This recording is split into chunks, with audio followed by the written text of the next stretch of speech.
Graça e paz, queridos.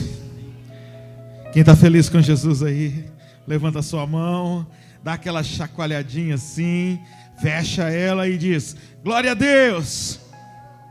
Queridos, que bom estar aqui com vocês mais uma vez, amém? Que bom poder compartilhar com os irmãos aquilo que Deus tem falado ao nosso coração. E é uma maravilha nós estarmos num dia como hoje, amém? Num dia chuvoso, como disse o irmão, para servir a Deus. Quero agradecer ao Ministério de Louvor, amém? Muito obrigado a todos os irmãos que se dispuseram a estar conosco aqui hoje.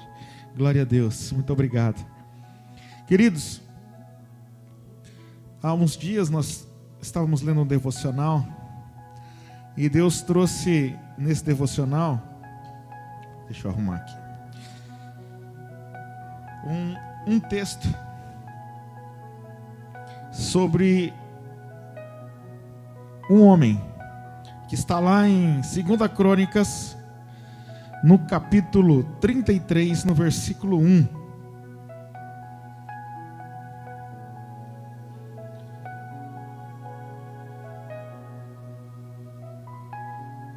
Segunda Crônicas 33, 1. Todos acharam? O texto diz assim: tinha Manassés 12 anos de idade quando começou a reinar, e 55 anos reinou em Jerusalém. Queridos, Manassés era filho do rei Ezequias. Quem lembra do rei Ezequias? O rei Ezequias é aquele que orou a Deus, pedindo um tempo a mais. E Deus, a hora que Isaías saiu lá embaixo, Isaías tinha dado para ele, chegou para ele e falou: olha, prepara a tua casa, porque certamente morrerás. E ele tinha ficado muito enfermo. E quando Isaías está descendo, Deus fala: olha, volta. Porque Ezequias tinha virado para a parede, tinha orado, e tinha feito uma oração, dizendo para Deus tudo aquilo que tinha passado no coração dele. E aí Deus vai dar para ele 15 anos. A Bíblia, ela não diz aqui o que se passava no coração de Ezequias. A Bíblia não nos conta, mas eu fui atrás de uma informação, e quem conhece o livro História dos Hebreus, do Joséfo, do Flávio Joséfo, que conta, paralelamente a um livro de apoio, ao estudo, e ele traz lá que Ezequias, nesse tempo, ele não tinha filhos. E o coração dele era um coração que queria um filho. E Deus entendeu a oração dele. Deus entendeu que ele não queria deixar a descendência dele, que aquele momento, e Deus sentiu que não era somente pelas riquezas, não era somente por viver uma vida de rei, das delícias do rei, mas Deus entendeu que realmente ele queria ser abençoado. E Deus foi lá e abençoou ele com mais 15 anos de vida. E dentre os filhos, não foi só Manassés, dentre os filhos, e eu conversava com a Ivanete que ainda prestou atenção nisso, né, amor? Entre os filhos, um deles era Manassés. Ezequias foi um homem que ele prestou culto a Deus. Foi um homem que tinha um coração voltado para Deus, por isso Deus ouviu a oração dele. E Manassés, a Bíblia diz que ele fez tudo que era mal aos olhos de Deus. A Bíblia diz que ele começou a reinar, e no reinado dele as coisas não foram como era. A Bíblia diz que ele fez tudo que era mal, conforme as abominações dos gentios que o Senhor lançara de diante dos filhos de Israel. O pai dele tinha quebrado os lugares onde as pessoas adoravam a Baal. Ele foi lá e reconstruiu.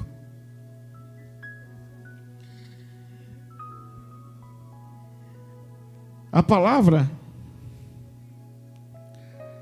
de Deus diz que, queridos, que ele edificou os altares a Balaíns, ele fez aqueles bosques. Vocês lembram quando Gideão derruba o poste ídolo? Ele trouxe de volta os postes ídolos, ele trouxe de volta o culto a Astarote. A Bíblia diz coisas terríveis, que ele foi lá, ele queimou o filho dele, lá no vale de Inom. Passou o filho dele, ele fez o que? Consagrou o filho dele ao deus Moloque. Queridos, a Bíblia diz que ele edificou altares na casa do Senhor, lá onde Deus tinha dito que o nome dele estaria eternamente. A Bíblia conta que no tempo dele houve uma matança tão grande. Lá no livro de 2 Reis, no capítulo 19, conta também a história dele, que o sangue ia de uma ponta a outra na cidade de Jerusalém. Queridos, ele era um homem muito mau. Ele matou todos os profetas, e Deus levantou profetas para falarem com ele. Olha, você sabe quem era um profeta que era contemporâneo de Manassés? Isaías. E cada um que chegava para profetizar para ele a palavra de Deus, ele matava. Então ele foi muito mal, esse homem. E ele não fez só isso, queridos. Ele levou o povo todo a pecar contra Deus. Ele não pecou sozinho. Como ele fez tudo isso, ele levou o povo a pecar contra Deus. Aqui eu trago a primeira coisa. Quando nós estamos numa posição de liderança, e eu creio que nós como cristãos somos os líderes o qual Deus trouxe a essa terra para mostrar ao povo o caminho correto que nós devemos seguir. Quando nós temos essa posição, queridos, quando nós somos, e a Bíblia diz que nós somos reis e sacerdotes, nós somos geração eleita, sacerdócio real. Nós precisamos tomar cuidado, porque aquilo que nós fazemos é real exemplo para aqueles que estão vendo. E a nossa maneira de caminhar pode levar outras pessoas a andar da mesma maneira que nós andamos. Se andamos corretamente, as pessoas verão e andarão corretamente. Se somos sacerdotes, somos nossos filhos. E se temos filhos, precisamos mostrar para eles a maneira correta, andando com eles no caminho. Manassés, ele não fez isso. Manassés levou toda a nação de Judá, e a Bíblia traz separado, Judá e Jerusalém, a andar nos caminhos maus. A Bíblia diz, queridos, que ele fez altares para o exército dos céus. A Bíblia diz que ele agourava, ele era daqueles que ele predizia as coisas, ele era feiticeiro, ele fez tudo o que Deus não permitia que fosse feito. Até que chegou um ponto que Deus falou: peraí, não dá mais. Não dá mais. Porque Deus tinha mandado os profetas falarem com ele. A tradição judaica, para vocês terem uma noção, ela traz que o profeta Isaías, fugindo da guarda, se escondeu dentro de um tronco oco, e ali ele foi cortado ao meio. Nós vamos ver no texto que Paulo corrobora com isso, lá no livro de Hebreus, no versículo 37 e 38. Ele era um homem muito mau. E aí Deus se cansou disso. se cansou dessa maldade. E ele foi e mandou os generais do exército da Síria capturarem esse homem. E olha o que diz, queridos.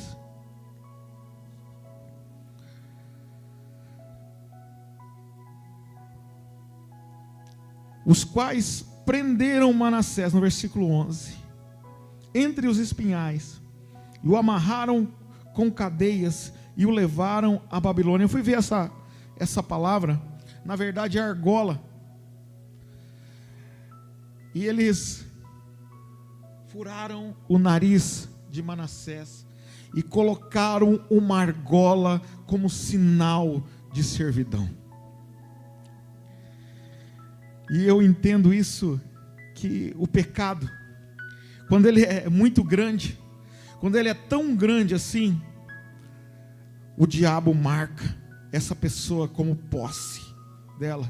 E foi um jeito do diabo marcar Manassés, falar: olha, esse é meu, esse não tem mais jeito. O diabo colocou uma marca, uma argola. Algumas tradições tais espinhais aí, mas eu fui ver o texto no grego, e ele traz que era argolas. Era um costume que eles tinham de colocar argolas nas pessoas que eles marcavam, e levaram ele como cativo dessa maneira. Você imagina, querido? E para onde ele foi? Para a Babilônia.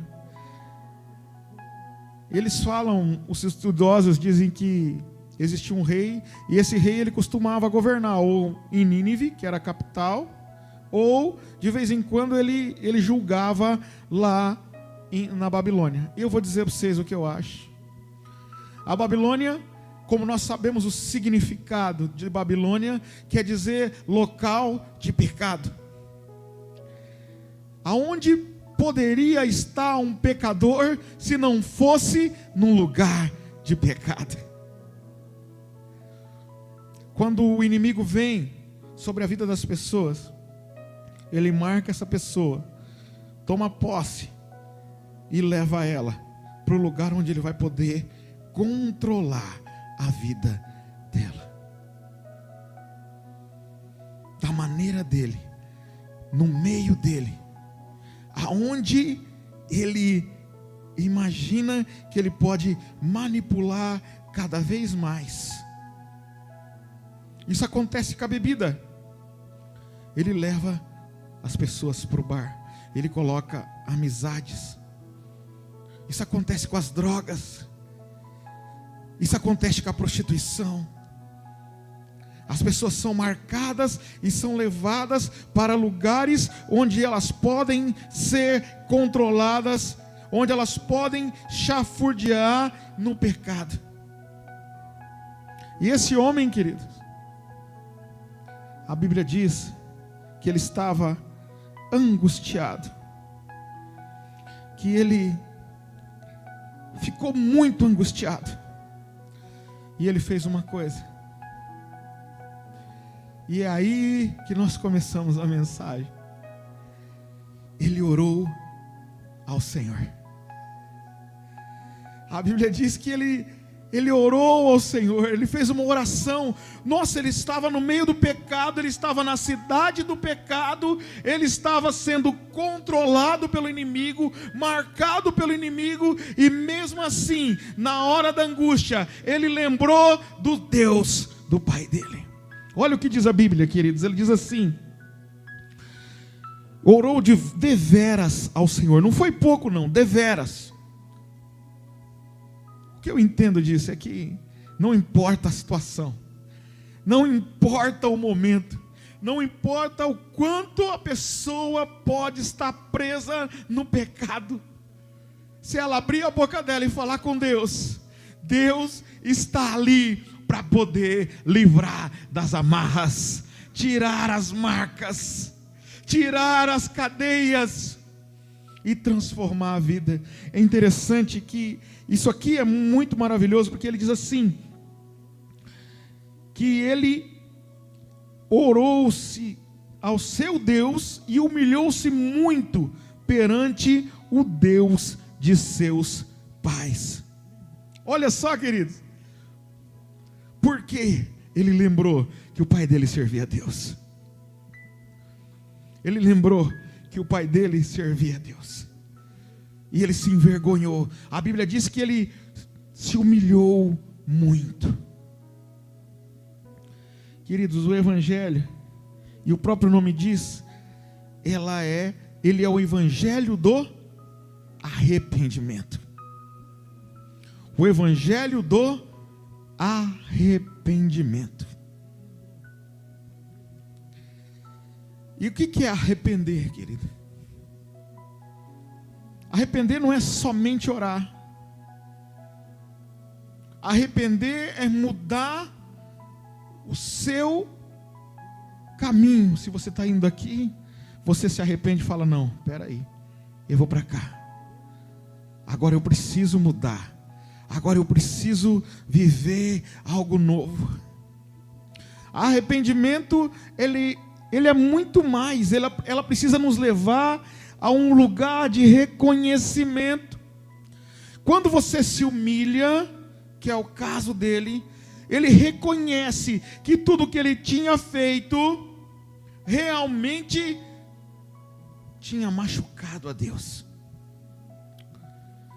tinha ferido a reputação dos seus pais, tinha feito com que tudo aquilo que tinha ficado para trás era realmente algo que não servia para aquilo que ele viveria daqui para frente.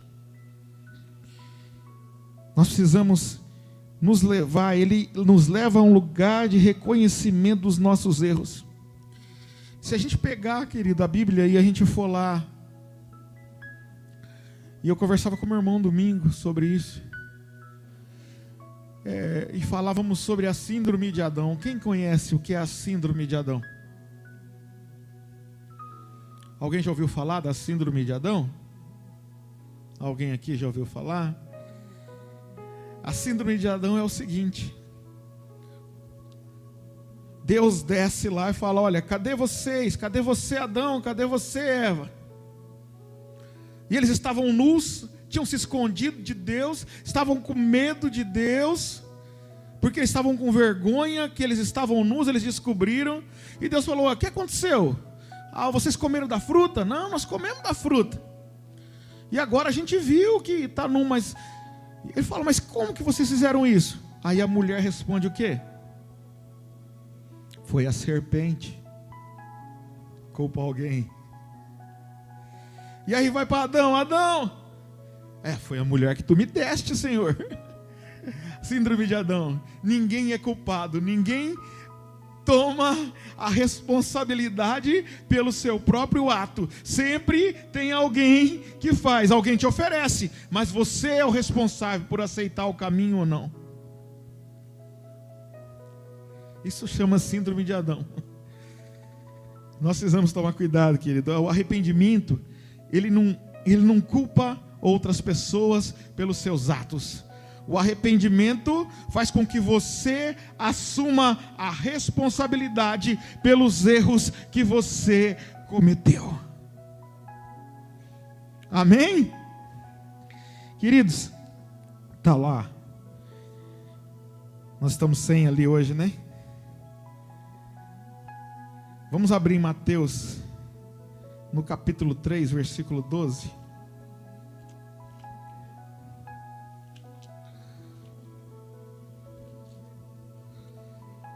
Nós vamos falar sobre arrependimento.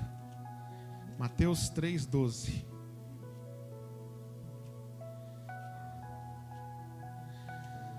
Mateus 3:12.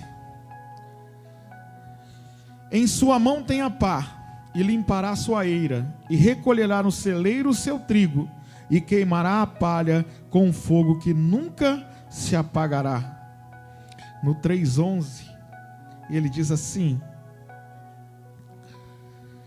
eu em verdade vos batizo com água para o arrependimento, mas aquele que vem após mim é mais poderoso do que eu, e eu não sou digno de levar as suas sandálias. Ele vos batizará com o Espírito Santo e com fogo. A salvação, querido, ela vem depois do arrependimento. A pessoa não é salva se ela não se arrepender. Se nós pegarmos aqui o texto qual nós estávamos lendo, nós vamos verificar, queridos, que só depois que ele ora, só depois que ele se arrepende, só depois que ele se humilha perante Deus, é que ele é liberto. O texto, ele diz: ele, angustiado, orou deveras ao Senhor seu Deus, e humilhou-se muito perante o Deus de seus pais, e lhe fez oração, e Deus se aplacou para com ele, e ouviu a sua súplica, e o tornou a trazer a Jerusalém ao seu reino. E então reconheceu Manassés que o Senhor é Deus. Veja só, ele se arrependeu, ele orou, ele suplicou, e aí Deus: espera aí, meu filho, tá bom, eu acredito em você, eu sei que você vai fazer tudo diferente. Sabe, quando nós fizemos o nosso voto com Deus, eu não sei, alguns aqui têm 30 anos de batismo. Eu estou completando esse ano, no dia 24 de setembro, 14 anos de conversão. E tantas coisas a gente lembra.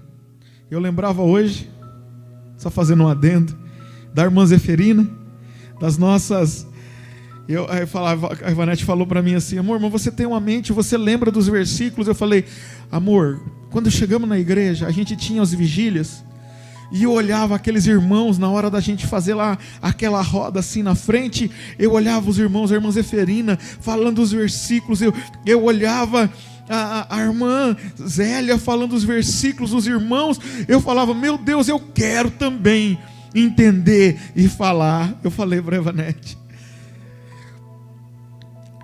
queridos, porque tudo é uma caminhada, tudo é passo a passo,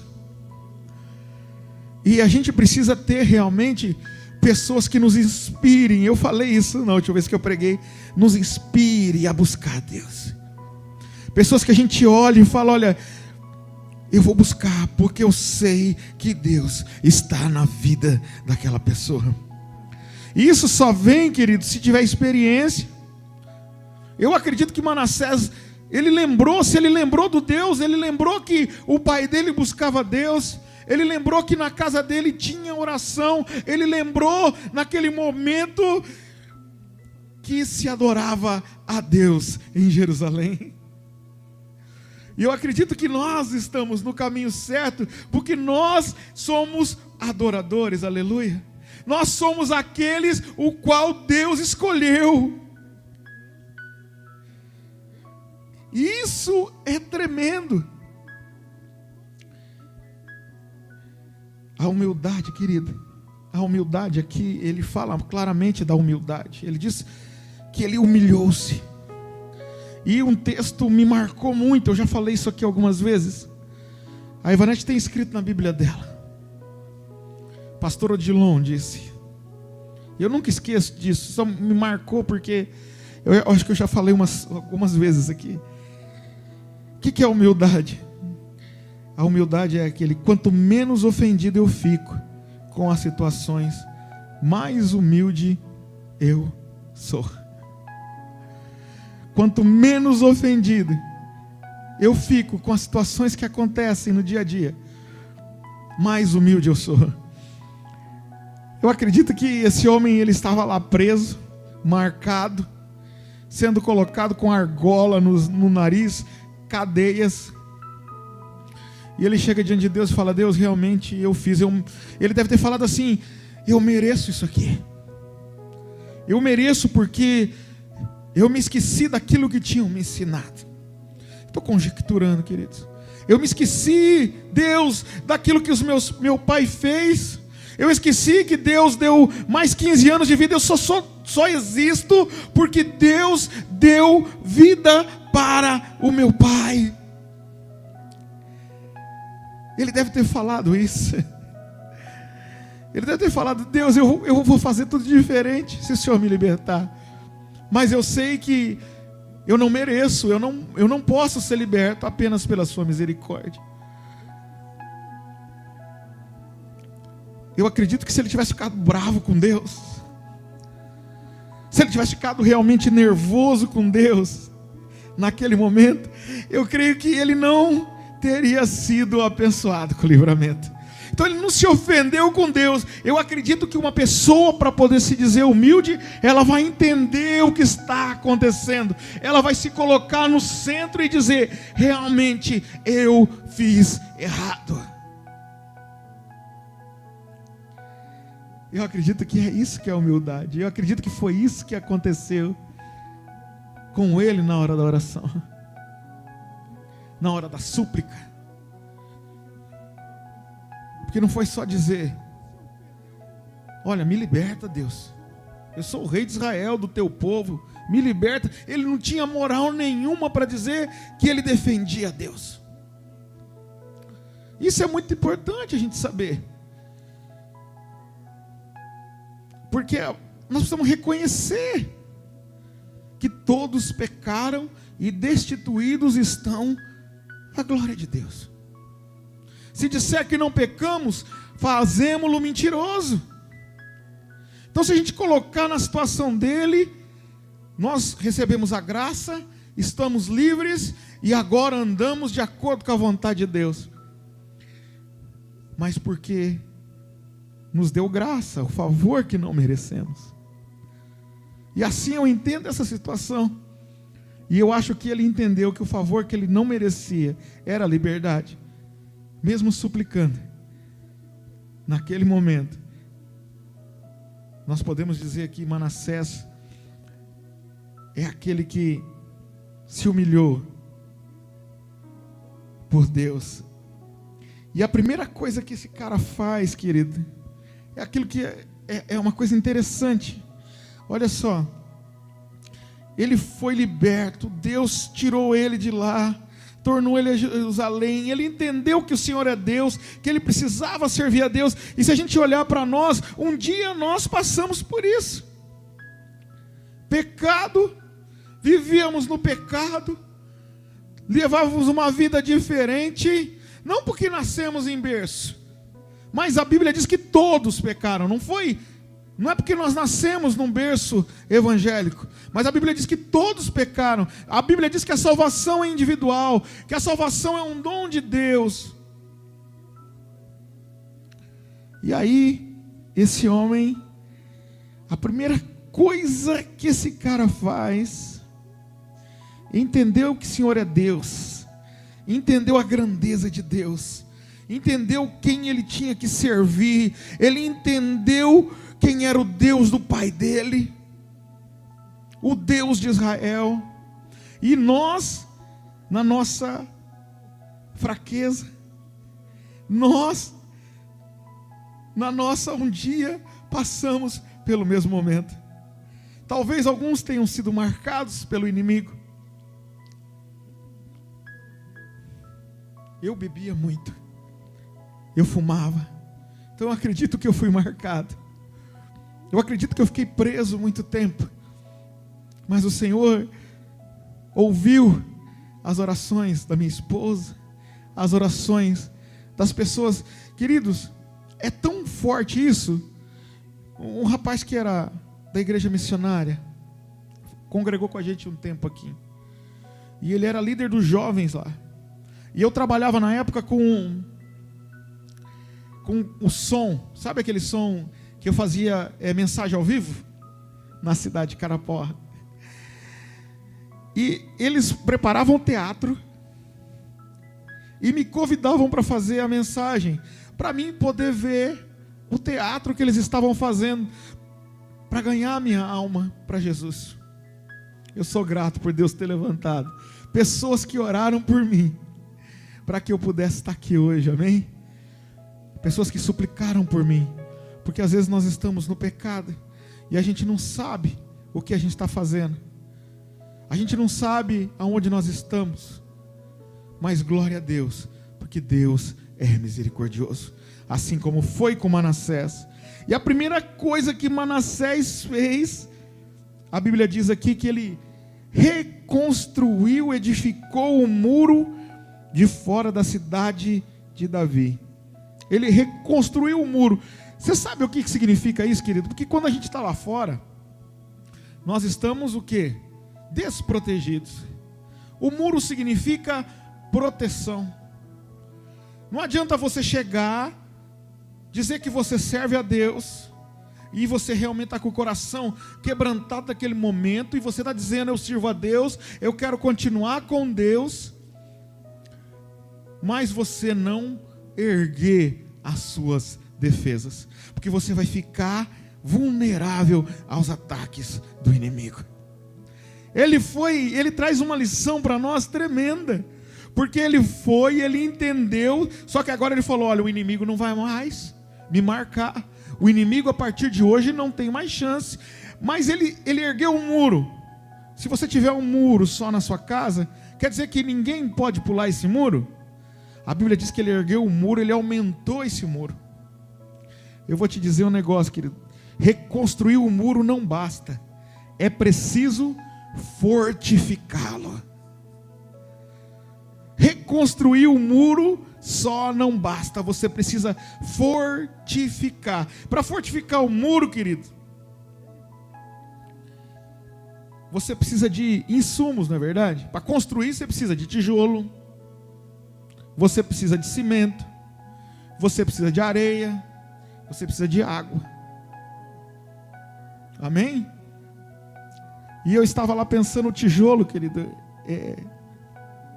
o tijolo é a parte principal, mas sem o cimento, misturado com água e com areia, é só o tijolo. Se você colocar um em cima do outro, ele vai cair.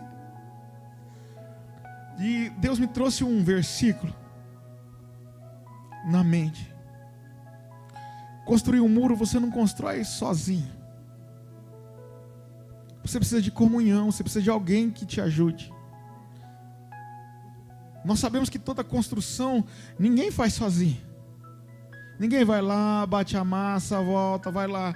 Para que haja uma evolução disso, você precisa de alguém que te ajude. Então, Deus me trouxe um salmo, se eu não me engano. Deus ordena a bênção. Salmo 133. Salmo 133, vamos abrir em Salmo 133. Para a gente poder ler. Salmo 133.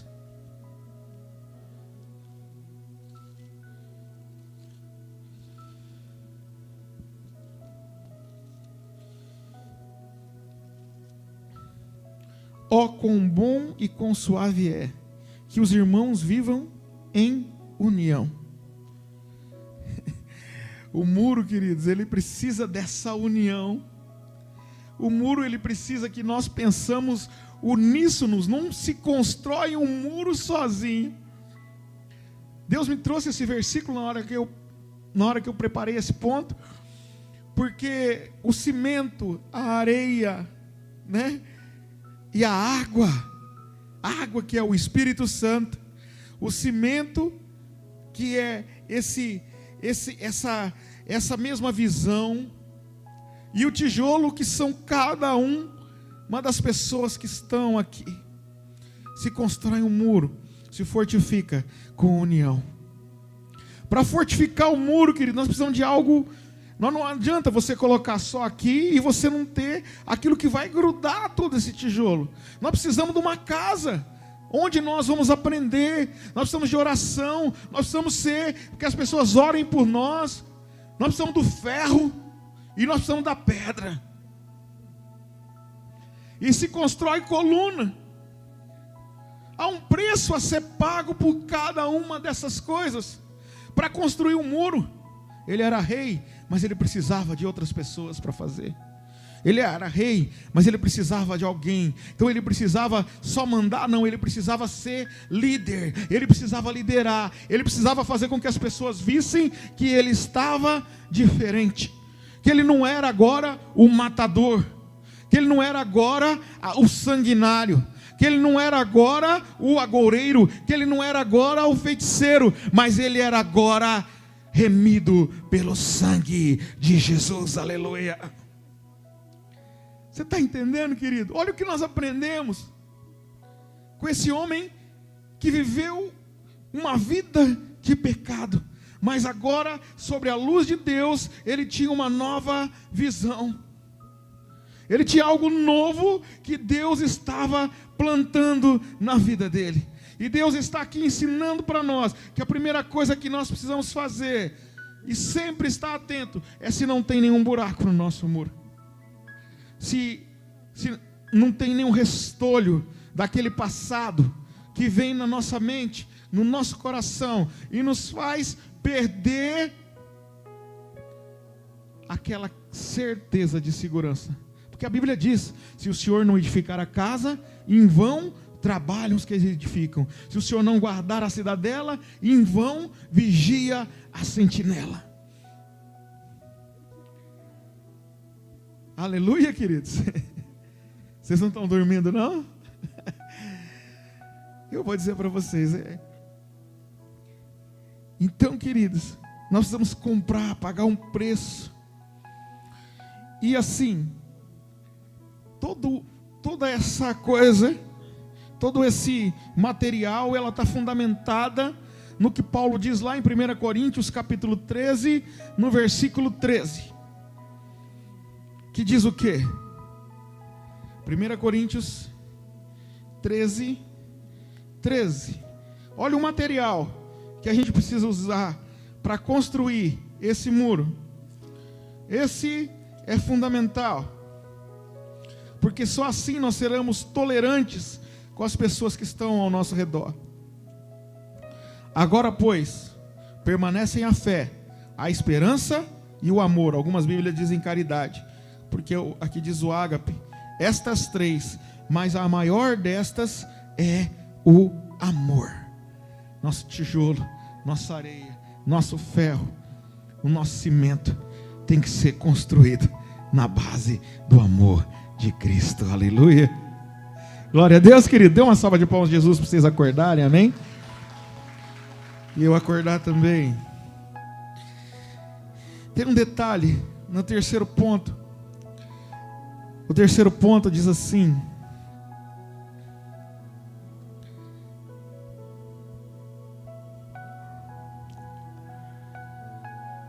e tirou da casa do Senhor os deuses estranhos e o ídolo, como também os altares que tinha edificado no monte da casa do Senhor e em Jerusalém, e os lançou fora da cidade. Queridos, nós precisamos tomar cuidado com alguma coisa. Ele diz assim: destruiu o que não era da parte de Deus e os jogou fora. Quando nós nos convertemos, eu e a Ivanete, nós tínhamos na loja, a gente trabalhava com material de porcelana. Então nós tínhamos lá umas bruxinhas, nós tínhamos lá umas bonecas, e começou a acontecer algumas coisas na nossa casa. Você andava assim, de repente você arrepiava de cima e embaixo. E daqui a pouco você ouvia passo subir na escada. A gente morava em cima da Papilão. E você ouvia passo subir na escada. E daqui a pouco as crianças acordavam na noite e choravam. E a gente não sabia o que era. E nós chamamos o pastor Vanilton lá. A gente estava se convertendo muito tempo atrás. E a gente perguntou para ele o que podia ser isso que estava acontecendo lá. A gente tinha se convertido, mas a gente vendia aqueles produtos lá. E tinha bastante. A gente comprava de um pessoal de Umuarama, né, mãe? Lembra? E a primeira coisa que o pastor Vanilton nos indicou foi aqueles materiais. Você sabe o que eu fiz, meu querido? Eu joguei tudo dentro de um saco. Nem sei quantos R$1.000 tinha naquela época. Eu não pensei duas vezes. Eu joguei tudo dentro de um saco. Vamos jogar no rio? Não, vamos quebrar isso aqui. E quebrei aquilo. Martelo, quebramos. E aqui ele está falando que ele fez algo do mesmo jeito. Ele pegou. Eu acredito que tinha peças de importância aqui. Eu acho que ele tinha construído essas coisas com ouro. Porque eles faziam os ídolos com ouro, com material, com coisa, ele não pensou duas vezes, ele pegou, a Bíblia diz que ele jogou fora. E aí a gente olha e traz para nós, para a nossa realidade. Nós queremos servir a Deus, e aí nós chegamos e nos deparamos com algumas coisas que estão guardadas lá no quartinho do fundo do nosso coração. Coisas que nós às vezes não queremos jogar fora, lembranças. Lembranças que nós não queremos jogar fora. Uma mágoa que está ali, colocada naquele cantinho do coração, uma raiz de amargura. Uma palavra que jogaram contra a nossa vida, que a gente guardou e não conseguiu. No momento em que nós nos convertemos, nós não conseguimos tirar. E aí nós queremos servir a Deus. Não dá para servir a Deus se a gente não jogar fora tudo aquilo que nos afasta dele. Existem coisas no nosso passado e a gente precisa tomar cuidado com isso. E Jesus diz lá em Lucas 9:62 assim: ninguém põe a mão no arado e olha para trás e é apto para o reino de Deus. Nós precisamos deixar lembranças lá para trás. O passado ele só serve para uma coisa para a nossa vida, querido: para nos impulsionar para o céu. Guarda isso. O passado ele serve para você ser impulsionado para o céu. Só você não, porque o teu testemunho, a tua mudança de vida, ela inspira outras pessoas a seguirem o mesmo caminho. É muito bonito, né? Inspirar.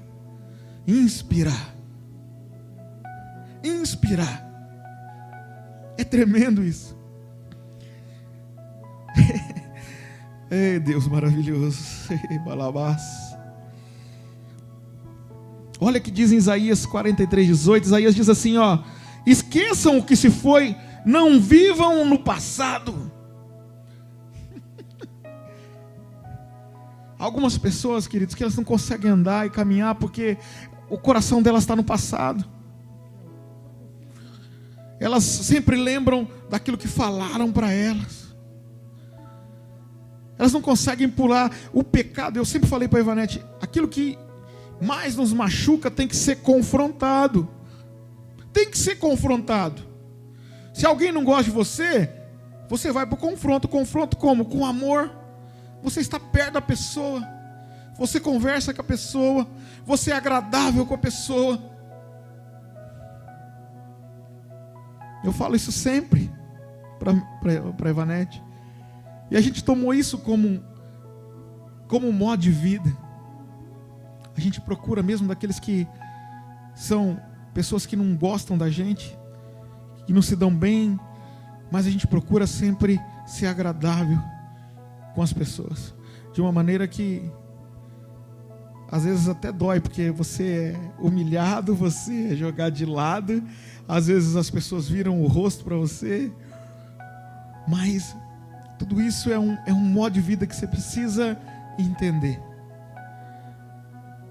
Não podemos evitar esse confronto, porque a gente precisa ser curado. A gente precisa ser curado. Olha só, querido. E a Bíblia diz aqui: lembra-te, pois, de onde caíste, arrepende-te e volta à prática das primeiras obras. Está falando de Éfeso, mas o que me coloca na mente aqui é que a gente precisa lembrar nos lugares onde nós erramos. Por quê? Se você estiver andando de noite e você tropeçar numa pedra, você de dia você passar e tropeçar nessa pedra, e à noite você passar naquele lugar e você tropeçar nela de novo, é porque você não guardou, você não prestou atenção. Então nós precisamos lembrar onde nós tropeçamos. Nós precisamos lembrar dos momentos em que nós escorregamos, para que a gente não possa escorregar de novo. Nós precisamos manter os nossos olhos fitos no céu, mas a nossa mente, ela precisa estar sabendo o caminho onde nós trilhamos e nós pisamos. Vocês estão entendendo, queridos? As lembranças, elas precisam estar focadas naquilo que nos fará ser melhores a cada dia. Vocês estão entendendo? Tudo isso tem que ser aquilo que faz com que o nosso coração regozije-se em servir a Deus. Seja bom ou ruim, aquilo que nós aprendemos, as lutas, as tribulações, elas precisam nos fazer amar a Deus cada dia mais. Aleluia! Olha só, querido.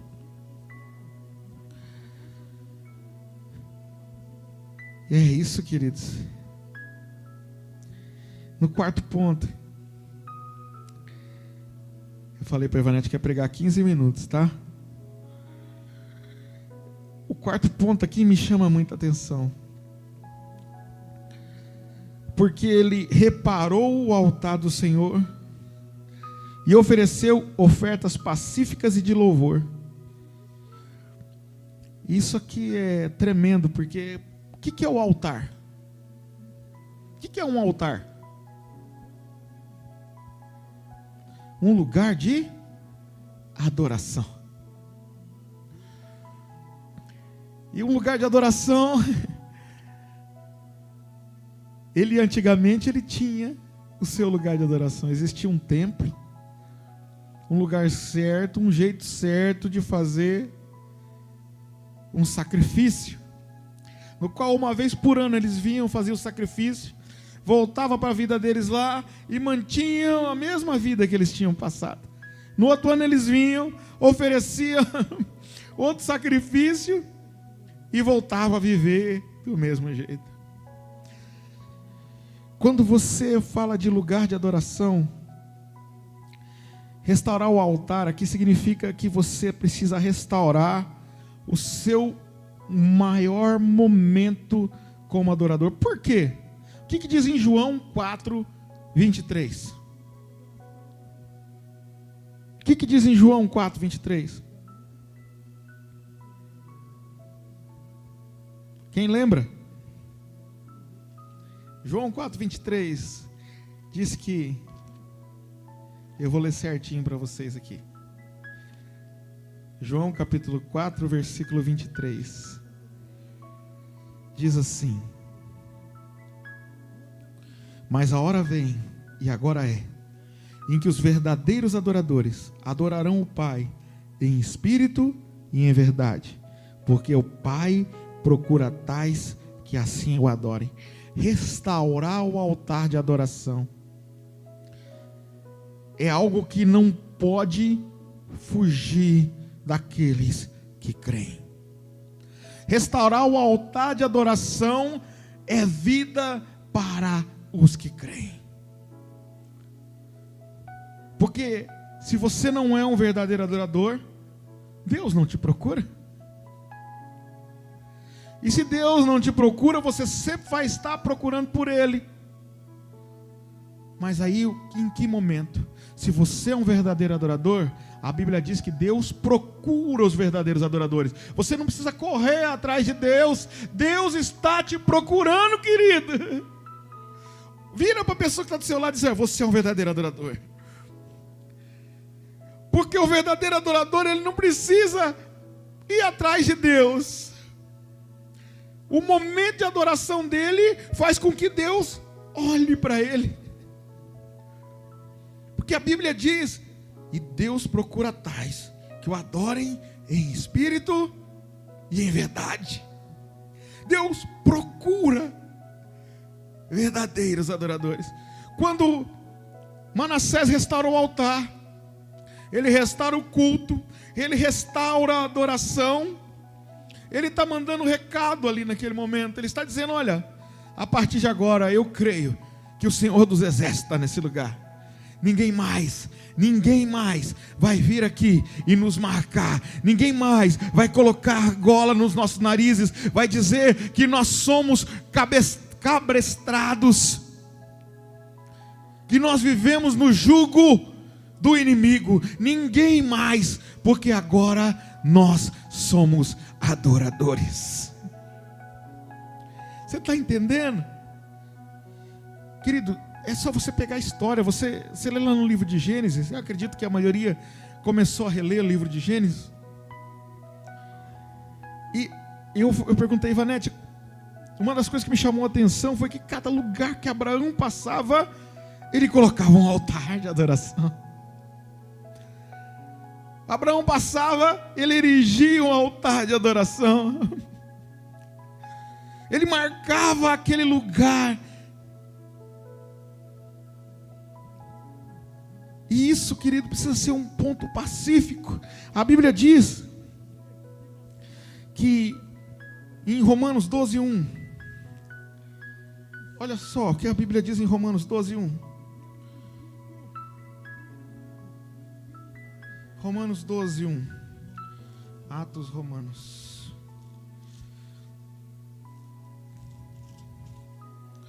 Rogo-vos, pois, irmãos, pela compaixão de Deus, que apresenteis os vossos corpos em sacrifício vivo, santo e agradável a Deus, que é o vosso culto racional.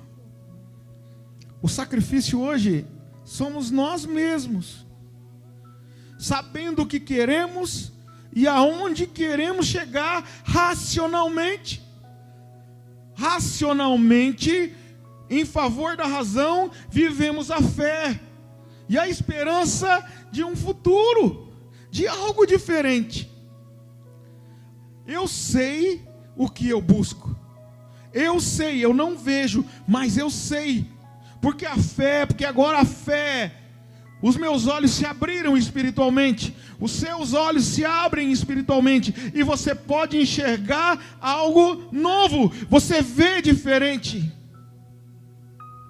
E aí você fala, não importa, o que eu preciso fazer? Eu quero esse Deus. O que eu preciso fazer? Porque eu quero esse Deus. Eu não consigo viver longe desse Deus. Isso é ração. Então eu vou cumprir com aquilo que ele diz: buscar-me-eis e me achareis, quando me buscardes de todo o vosso coração. Conheçamos e prossigamos em conhecer ao Senhor. Você está entendendo, querido? Aí é um culto racional, é algo. E aí você restaura o seu altar de adoração. E aí você não corre, porque você começa a ter prazer em estar naquele lugar. Você começa a ter prazer em viver algo diferente. Você começa a ter prazer em deleitar-se, em estar com Deus. E aí você tem prazer assim, você diz: olha, me alegrei quando me disseram, vamos à casa do Senhor. Isso modifica todo o ambiente onde você está. Isso modifica aquilo que você pensa, aquilo que você fala, aquilo que você faz, e passa a viver com uma nova perspectiva.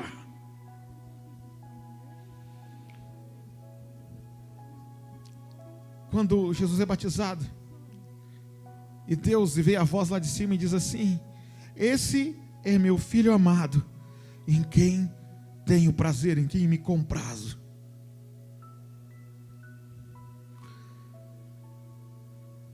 Eu sei que nós nunca vamos chegar. O único perfeito homem que passou pela terra foi Jesus. Mas como seria maravilhoso ouvir de Deus dizer que Ele tem prazer em estar conosco. Porque é isso que é restaurar o altar. É isso, é ser um verdadeiro adorador. É que Deus olhe para nós e diga: eu quero estar contigo. Vocês estão entendendo, querido? É isso aqui que Manassés está falando. A Bíblia diz, em Mateus capítulo 6, no versículo 6. Mateus 6, 6.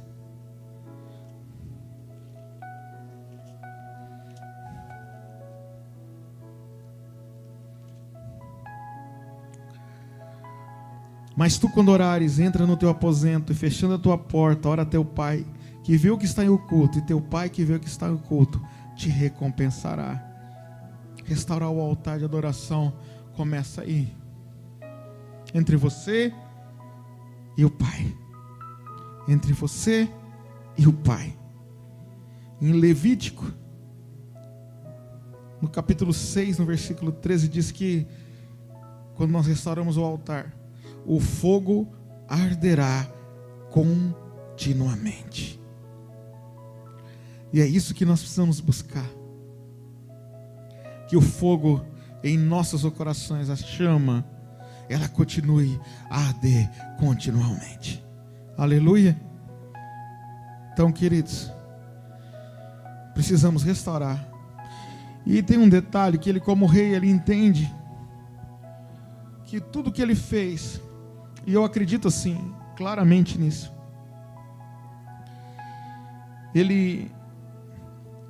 existem dois detalhes que eu quero falar aqui ainda. Já estou terminando. Ele ordenou a Judá que servisse ao Senhor, Deus de Israel. O que esse homem tinha feito? Queridos, ele tinha, no versículo 9, ele diz que ele leva o povo de Judá e Jerusalém ao pecado. Eu falei isso. Só que agora ele está diferente. Agora ele mudou tanto. Ele fortificou tudo. Ele organizou tudo. Ele jogou fora, ele restaurou tudo. Que agora ele começa a inspirar as pessoas a servirem a Deus. Ele passa agora de ser o malfeitor para ser aquele que inspira. E ele faz uma ordem que serviriam ao Deus de Israel. E o povo obedece. E o povo obedece. No versículo 16, ele restaura o altar, depois ordena ao povo que sirva a Deus. Em Mateus 18:6, diz: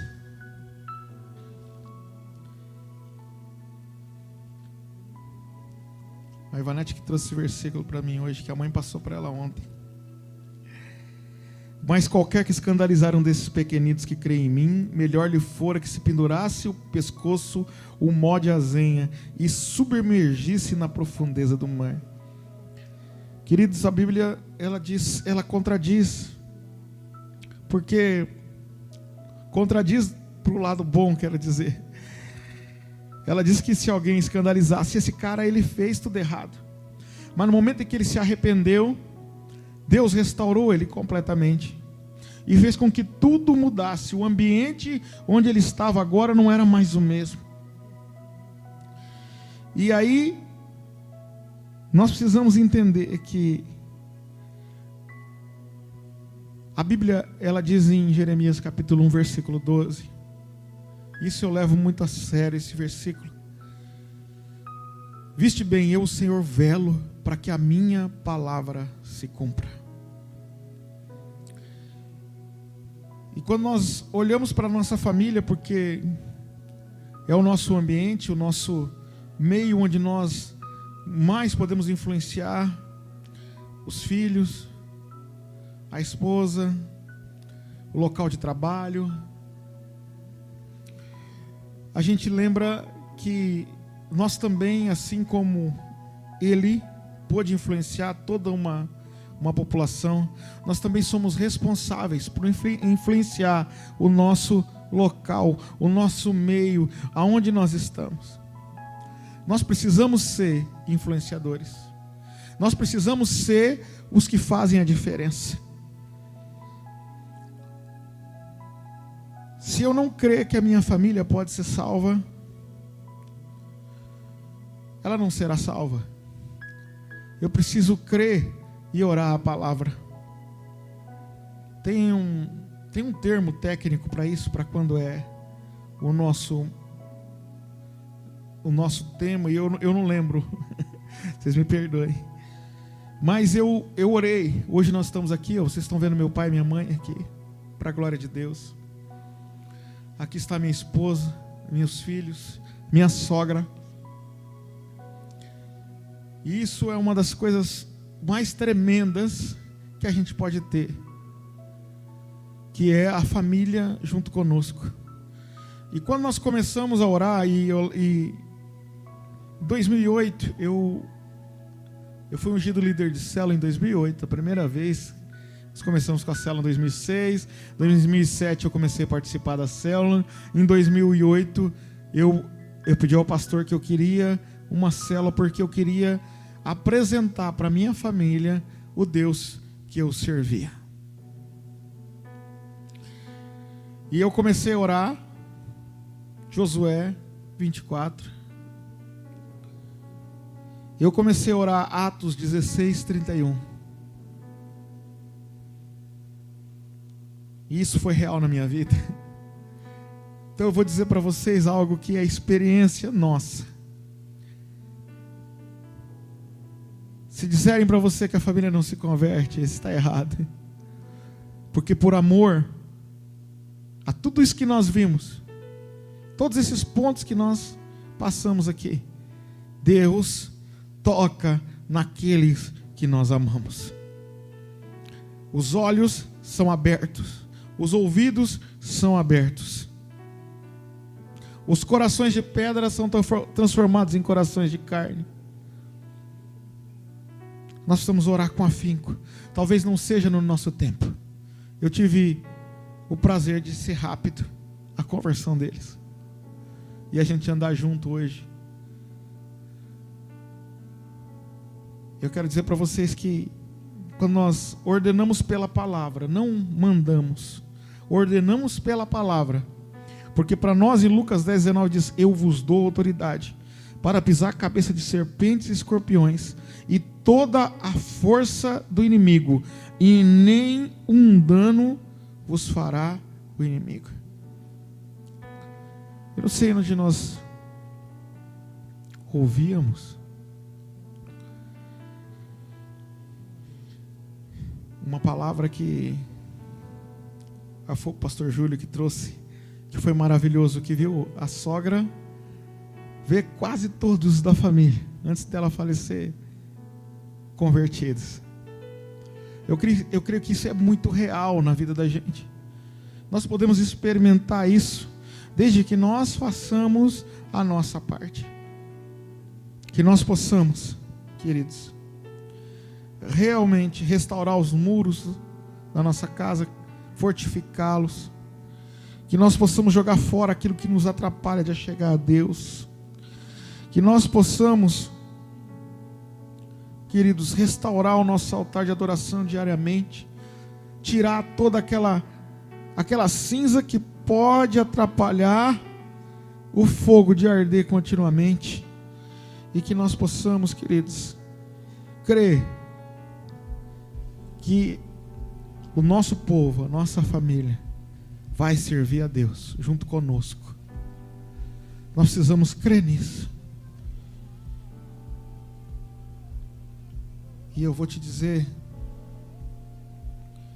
Atos 16, 31 diz assim: crê no Senhor Jesus que tu e tua casa serão salvos. Em Josué diz que eu e minha casa serviremos ao Senhor. Isso tem que ser orado. Essa palavra tem que ser orada. E Deus é fiel para cumprir a palavra. Amém? Claro, a salvação individual, muitos vão dizer. Mas o nosso coração tem que crer. Nem que seja na última hora, veremos todos no céu, juntos. Aleluia! Nós aprendemos com Manassés. E isso aqui é uma das coisas mais importantes. Não importa aonde nós tenhamos entrado, no submundo do pecado, até que lugar nós possamos ter passado, em que lugar as pessoas que estão à nossa volta podem ter entrado. Deus sempre, sempre está esperando um ato de arrependimento. Lembra do filho pródigo? Ele estava de braços abertos, colocou nele um anel, colocou nele novas vestes. É isso que Deus espera de cada um de nós e de cada pessoa que está à nossa volta. Vocês lembram da ovelha perdida?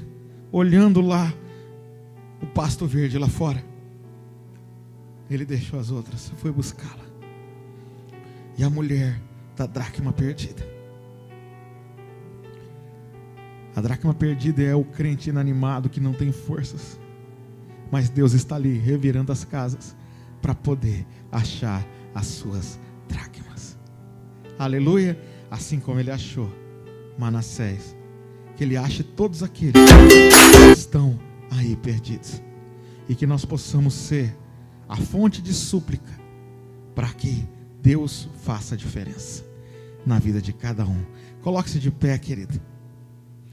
Vamos orar nesse momento.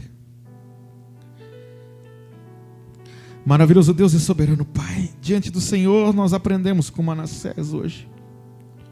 Nós aprendemos, Deus, que o Senhor está sempre disponível para os que suplicam, para os que te buscam, Senhor, para os que entendem, ó Pai, o quão falhos e fracos nós somos. Deus, que através dessa palavra o Senhor possa nos fazer mais fortes na busca pelas almas, que o Senhor possa nos fazer, Senhor, realmente pessoas que queiram que aqueles irmãos, aquelas pessoas, os familiares que estão mais próximos, nossos amigos, realmente sirvam ao Deus Altíssimo.